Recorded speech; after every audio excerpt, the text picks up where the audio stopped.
Hey guys, welcome to our channel and today we are going to discuss about the shock. और ये topic start करने से पहले मैं दो तीन चीज़ बोलना चाह रहा हूँ कि जितने भी मेरे वीडियो होंगे वो किसी ना किसी प्लेटफॉर्म से इंस्पायर्ड या वहाँ से लिए हुए होंगे मतलब नोट्स की हेल्प सो दैट जितने भी इजी तरीके से वहाँ पे समझाया हुआ है या उन नोट्स को कंसाइज करके दिया हुआ है मैं वो आप लोगों तक फ्री ऑफ कॉस्ट पहुँचा सकूँ। जिस किसी को भी नोट्स चाहिए वो मुझे कमेंट कर सकता है, उसको मैं डायरेक्ट लिंक दे दूंगा, वहाँ से उसको ये सारे नोट्स मिल जाएंगे। हम डिफरेंट डिफरेंट प्लेटफॉर्म्स का यूज़ करेंगे जैसे मेरो, प्रेपरेटर, सेरिवेला, डॉक ट्यूटोरियल। बहुत सारे टॉपिक्स के अंदर अपन बुक्स का भी यूज़ करेंगे, वो आगे आपको देखने को मिलेगा। तो बिना किसी टाइम वेस्ट के आज का टॉपिक अपन चालू करते हैं। शॉक। तो shock basically different different type का होता है और जो मोस्ट कॉमन टाइप का जो शॉक रहता है वो होता है हाइपोवोलेमिक शॉक या हेमरेजिक शॉक। ये मोस्ट कॉमन टाइप का शॉक होता है जैसे अभी अपन ने डिस्कस करा। तो बेसिकली जो हाइपोवोलेमिक या हेमरेजिक शॉक है वो भी दो टाइप का रहता है, ओवर्ट या विजिबल हेमरेज और कंसील्ड हेमरेज। ओवर्ट और विजिबल हेमरेज से मतलब आपको समझ आ गया होगा जो इजीली देख के पता चल जाए, जो इजी टू ट्रीट है, इजी टू डायग्नोस होता है। जैसे ये इस इमेज में आप देख सकते हैं ये ब्लीड कर रहा है और आप अपने को साफ साफ दिख रहा है कि ब्लड लॉस हो रहा है। दूसरा कंसील्ड, कंसील्ड टाइप में बेसिकली वो होता है जो हिडन होता है। जैसे आपको कोई नेक ट्रॉमा हो गया या थोरैक्स का ट्रॉमा हो गया, जैसे अभी इसमें दिख रहा है कि ये चेस्ट ट्रॉमा है और ये मैसिव हिमोथोरैक्स है, यानी कि यहाँ पे इसके ब्लड कलेक्ट हो गया है थोरेसिक कैविटी के अंदर। और ये ब्रूजिंग, ब्रूजिंग जैसे आप कहीं गिर गए हो तो आपको इजीली दिख सकती है। सो जो कंसील टाइप का होता है वो हिडन टाइप का होता है। ये डिफिकल्ट होता है क्योंकि ये इजीली विजिबल नहीं है और मोस्ट कॉमनली साइट्स इसकी होती है नेक, thorax, abdomen, pelvic and long ones. Isolated heads doesn't rise to hypovolemic shock. जो isolated head injury है वो hypovolemic shock को नहीं, मतलब उसमें hypovolemic shock होता नहीं। ठीक है, अब आर्टीरियल वर्सेस वेनस ब्लड की बात करते हैं अपन कि आर्टीरियल वर्सेस वेनस ब्लड में होता क्या है। तो बेसिकली अपन इजीली कैसे आइडेंटिफाई कर सकते हैं कि ये जो इंजरी हुई है वो आर्टरी को हुई है या वेनस यानी किसी वेन को लगी है। तो जो आर्टरी को इंजरी होती है वो स्प्रोटा होता है, यानी कि वहां से जो ब्लड लॉस होता है वो कंटिन्यूअस है और बहुत ही अर्ली है as compare to venous blood. जो वीनस का जो ब्लड होता है वो ग्रेजुअल होता है, ग्रेजुअल वो जो ब्लड होती है। हाइपरटेंशन आर्टेरियल ब्लड में बहुत जल्दी होता है और वीनस ब्लड के अंदर काफी लेट होता है। प्रिवेंशन इसका बहुत अर्ली है, वीनस ब्लड का काफी लेट है। अब अपन दूसरे टॉपिक पर चलते हैं, टाइप्स ऑफ आर्टेरियल ब्लड, यानी कि different types of blood loss हो सकता है आर्टरी से भी। जैसे कि किसी को लेसरेशन हो गया, लेसरेशन जैसे आप देख सकते हैं ये कि सिर्फ वो इंजर्ड हुई है, पूरी तरीके से अलग नहीं हुई है। तो vasoconstriction lead to increase in the TS size और उसकी वजह से ज्यादा ब्लड लॉस होगा। यानी कि एक तो हुआ ये ट्रांसेक्शन, ट्रांसेक्शन यानी कि ये मान लो आपकी आर्टरी है और इसके बीच में से कट गई तो वो दो अलग अलग हो जाएगी, तो ट्रांसेक्शन होता है।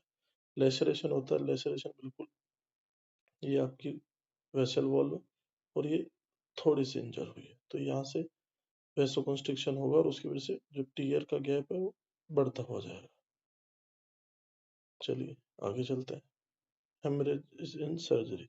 तो अपन बेसिकली अब डिस्कस करेंगे कितने टाइप के हेमरेजेस होते हैं सर्जरी के अंदर। सो बेसिकली प्राइमरी हेमरेज होता है। प्राइमरी हेमरेज आप बेसिकली देख सकते हैं जो सर्जरी के ड्यूरिंग होता है। जैसे अपन कोई भी सर्जरी कर रहे हैं, एग्जांपल अपेंडिसेक्टमी या लाइपोमा या कोई भी और सर्जरी, या रिटेक्शनरी हेमरेज मतलब जो with in 24 hours of surgery होता है।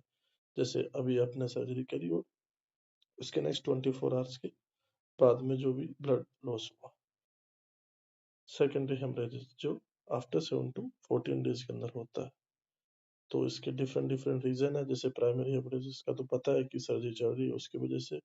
रिट्रैक्शनरी हेमरेज क्योंकि डिसलॉजमेंट ऑफ क्लॉट, यानी कि यदि वहां पे कोई क्लॉट बना हुआ होगा और फिर वो वहां से हट गया, उसकी वजह से हो सकता है। या sleeping of the note, basically greenish note होती है वो काफी स्लीपरी होती है, उसकी वजह से भी हो सकता है।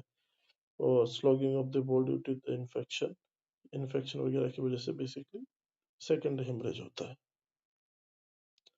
अब अपन बात करते हैं क्लासिफिकेशन की। Classification of hypovolemic shock. तो बेसिकली आप देख सकते हैं इसकी 4 क्लासेस होती है, class 1, class 2, class 3, class 4। Class 2 को माइल्ड, क्लास 3 को मॉडरेट, क्लास 4 को सीवियर कहते हैं। और इसके अंदर अपन अप्रोक्सीमेट ब्लड लॉस काउंट करते हैं या परसेंटेज में देख सकते हैं। जैसे क्लास 1 में होता है 0 to 15, इसमें होता है 15 to 30%, इसमें 30 to 40, इसमें more than 40.5 litre of blood loss, 1 litre, 1.5, 2 litre of blood loss. और वैसे ही अपनी बॉडी पे क्या इफेक्ट रहेगा, जैसे हार्ट रेट पे क्या होता है, ब्लड प्रेशर पे क्या होता है, या सिस्टोलिक और diastolic. Systolic blood pressure minus diastolic blood pressure से ही अपन पल्स प्रेशर काउंट करते हैं। जैसे आपको पता है रेस्पिरेटरी रेट पे क्या इफेक्ट होगा, यूरिन आउटपुट पे क्या रहेगा, मेंटल स्टेटस क्या रहता है, बेस डेफिसिट क्या रहता है, और फ्लूइड रिप्लेसमेंट यानी कि अपन कौन सा फ्लूइड उसको देंगे। तो ये अलग अलग क्लास के लिए अलग अलग होता है। जैसे क्लास 1 के लिए अपन ओरल लिक्विड्स जितने भी होते हैं उनको दे सकते हैं। क्लास 2 के लिए क्रिस्टलोइड्स प्रेफर करते हैं। क्लास 3 के लिए क्रिस्टलोइड्स प्लस कोलोइड्स प्रेफर करते हैं। और क्लास 3 यानी कि क्रिस्टलोइड्स प्लस कोलोइड। और क्लास 4 जो इसको अपन सीवियर कहते हैं, उसके लिए तो मैसिव ब्लड ट्रांसफ्यूजन की जरूरत है। अब अपन देखेंगे क्लास 3।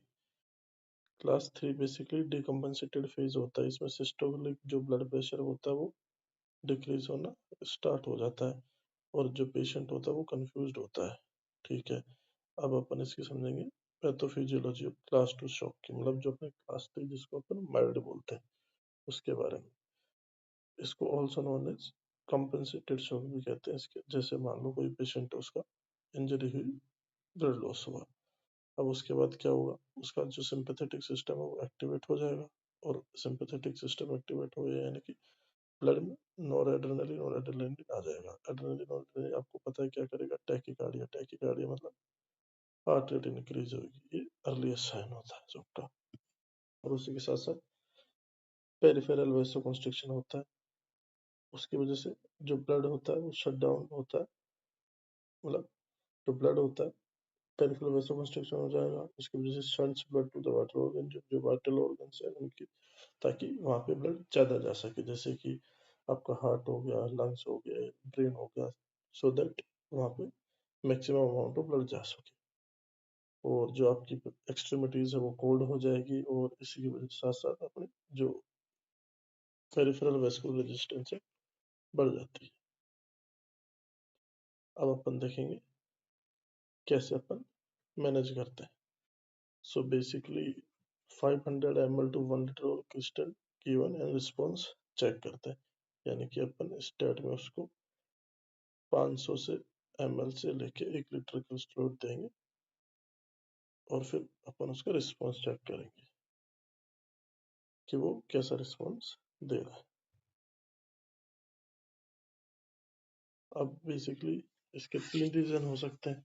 मतलब आपने फ्लूइड तो दिया, पर अब वो कैसे रीड कर रहा है। मान लो रिस्पॉन्डर है जिसकी पल्स रेट कम हुई, सिस्टोलिक ब्लड प्रेशर ज्यादा बढ़ा और जेबीपी बढ़ी है, तो इम्प्लीकेशन क्या हुआ, the above changes are persistent. ठीक है, ट्रांजिट रिस्पॉन्डर मतलब होता है जो धीरे धीरे कर रहा है बट कर रहा है। जैसे पल्स रेट कम हुई, सिस्टोलिक ब्लड प्रेशर बढ़ा, जेबीपी बढ़ी, after 15 to 20 minutes parameters worsen में, यानी कि 15-20 मिनट बाद हो सकता है उसके जो जितने भी पैरामीटर्स है वो खराब हो सकते हैं। नॉन रिस्पॉन्डर यानी कि वो बिल्कुल रिस्पॉन्ड ही नहीं कर रहा। अब अपन मैनेजमेंट देखेंगे। मैनेजमेंट में अपन दोनों चीजें अचीव करेंगे, ब्लीडिंग को रोकेंगे और होम्योस्टेसिस मेंटेन करेंगे। तो जो ब्लीडिंग देखेंगे उसके लिए अपन प्रायोरिटाइज करेंगे कोगुलेशन को, और होम्योस्टेसिस के लिए प्रायोरिटाइज करते हैं अपन परफ्यूजन को। ठीक है। और ब्लीडिंग रोकने के लिए अपन डैमेज कंट्रोल रिसर्सिटेशन करते हैं, और इसके गोल होते हैं coagulation function, coronary perfusion damage, जैसे कि मेनली बेसिकली अपन क्या करते हैं, डैमेज कंट्रोल सर्जरी करते हैं, या फिर permissive hypertension, keep the BP at the lower limit of normal, जो जैसे कि 120/80 नॉर्मल है तो अपन लाइक 120 के आसपास ही बीपी रखेंगे पेशेंट का। बैलेंस ट्रांसफ्यूजन लाइक 1:1 में आरबीसी और एफएफपी ट्रांसफ्यूज कर देंगे। और कोगुलोपैथी अपन ट्रीट करेंगे with the help of Tranexa और प्लेटलेट या फाइब्रिनोजन के तौर पे। और इसी के साथ साथ अपन मॉनिटर करेंगे जैसे heart rate, BP, calcium, potassium, PT INR, fibrinogen और रोटेम, पीएच और लैक्टेट वगैरह सारे, और बॉडी टेम्परेचर। ठीक है। FiO2 बेसिकली क्या होता है, फ्रैक्शन ऑफ इंस्पिरेटेड ऑक्सीजन। IAP होता है इंट्रा एब्डोमिनल प्रेशर, और PaO2 होता है आर्टीरियल ऑक्सीजन टेंशन। ठीक है। और जो परफ्यूजन जिसके लिए अपन होम्योस्टेसिस के लिए देखते हैं, उसके लिए अपन क्या करते हैं, अपन ना जो मेन गोल रहता है वो होता है एंड ऑर्गन परफ्यूजन, यानी कि उनको adequate amount of after load preload के बाद ऑक्सीजन मिले, जो अपने मेजर ऑर्गन है। तो उसके लिए अपन थर्मोप्रोफाइलेक्सिस कर सकते हैं, और यही सारे वाइटल्स जो भी अपन ने इसके लिए देखे वो सारे मॉनिटर करते हैं। रोटेम होता है रोटेशनरी थ्रोम्बोप्लास्टोमी, थ्रोम्बोब्लास्टोग्राफी और यूरिन आउट।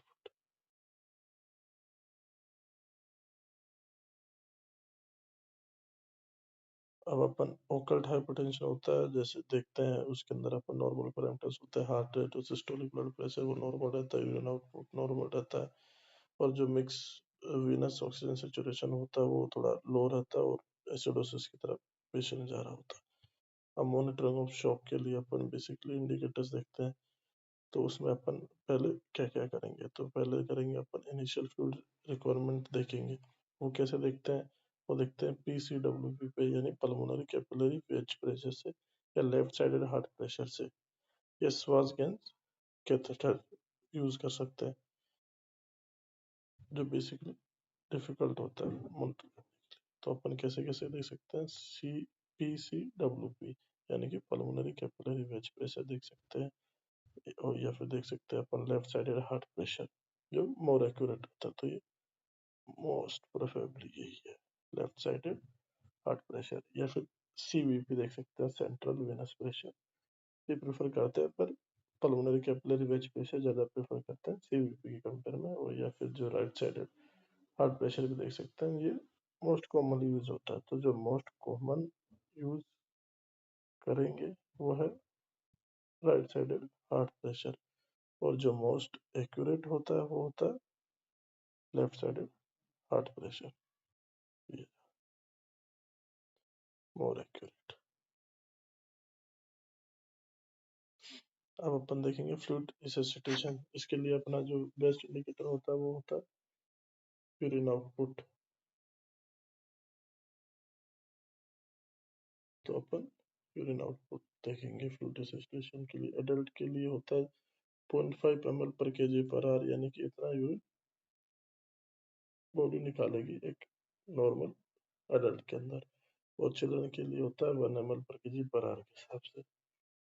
अब इंडाइसेस देखते हैं अपन बेसिकली। तो अपन पहले देखेंगे शॉक इंडेक्स। शॉक इंडेक्स को कैसे देखेंगे अपन, हार्ट रेट पर systolic blood pressure, it should be more than 0.9, sorry sorry मेरे से गलती हो गई। शॉक इंडेक्स में अपन देखेंगे heart rate upon systolic blood pressure. और दूसरा अपन देख सकते हैं, जो यदि ये 0.9 से ज्यादा आता है तो अपन इसको हाई मोटिलिटी रेट बोलते हैं। हाँ मतलब वही था। मॉडिफाइड शॉक इंडेक्स में अपन heart rate upon mean arterial pressure देखते हैं, जिसको अपन MAP भी कहते हैं। ये मोस्ट सेंसिटिव होता है। तीसरा अपन देख सकते हैं rate over pressure evolution. Rate over pressure evolution, इसके अंदर अपन heart rate upon pulse pressure देखते हैं। If it is less than 3 then the patient should be stable and if it is more than 3 तो पेशेंट डिकम्पेंसेटेड शॉक में जा सकता है। अब अपन मॉनिटर करेंगे for organ and systemic perfusion के लिए। तो बेसिकली जो सिस्टमिक परफ्यूजन है जिसमें क्लिनिकल या इन्वेस्टिगेशन के अंदर अपन जैसे क्लिनिकली देख सकते हैं पेशेंट को टेकिकार्डिया हो रहा है या ब्रेडिकार्डिया हो रहा है, या फिर उसको जो वीनस का ब्लड प्रेशर है वो आया नहीं आया। और अपन इन्वेस्टिगेशंस के अंदर क्या देख सकते हैं, जैसे बेस डेफिसिट देख सकते हैं, लैक्टेट देख सकते हैं, जो अपने इंडिकेटर साइन ऑफ एसिडोसिस के mixed venous pressure oxygen saturation देख सकते हैं। बेस्ट एंड रिसुसिटेशन होता है ऑर्गन फ्यूजन के लिए अपन जैसे मसल मसल के अंदर अपन क्या देख सकते हैं, नियर स्पेक्ट्रोस्कोपी देख सकते हैं, टिश्यू इलेक्ट्रोड देख सकते हैं, ये सारी चीजें अपन देख सकते हैं। गट के अंदर अपन गट म्यूकोसा जो होती है वो बहुत सेंसिटिव रहती है, और इसका यदि हाइपोवोलेमिक इंसल्ट हो सकता है तो उसकी वजह से स्ट्रेस अल्सर हो सकता है। ये गट म्यूकोसल पीएच है।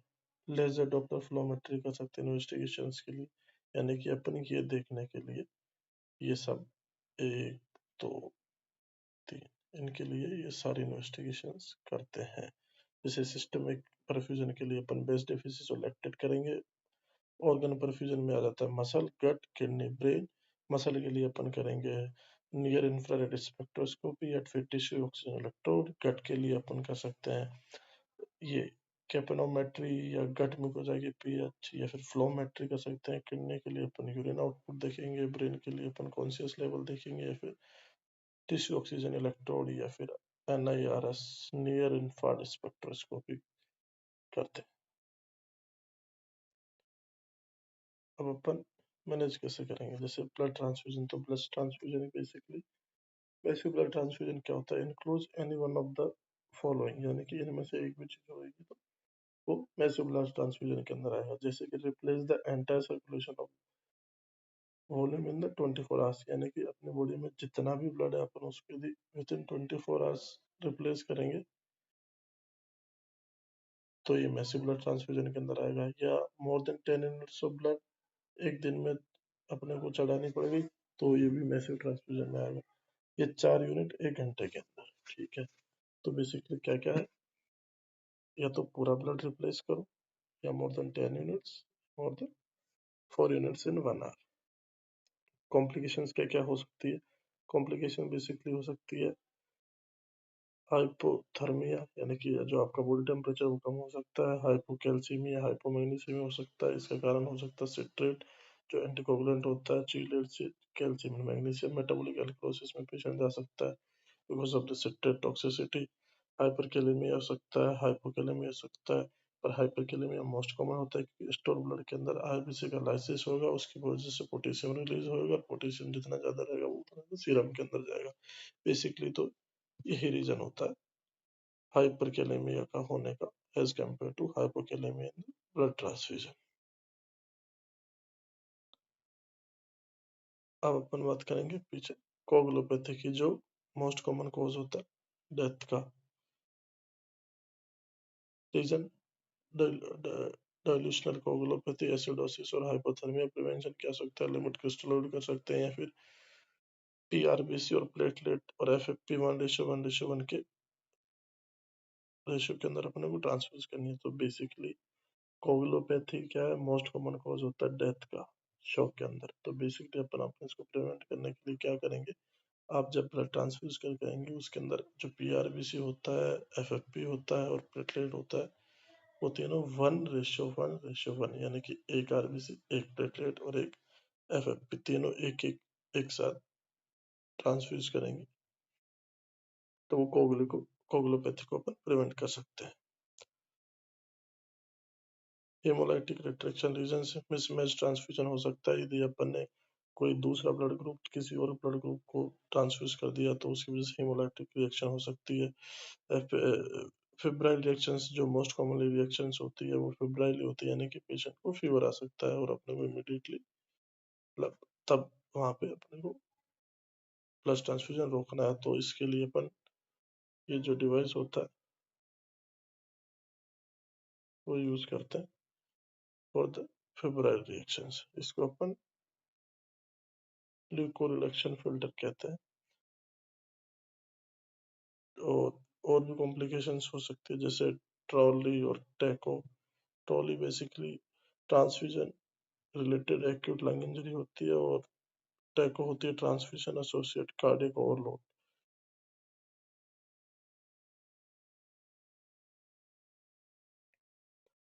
और इसका नेक्स्ट पार्ट अब अपन बाद में पढ़ेंगे नेक्स्ट वीडियो के अंदर।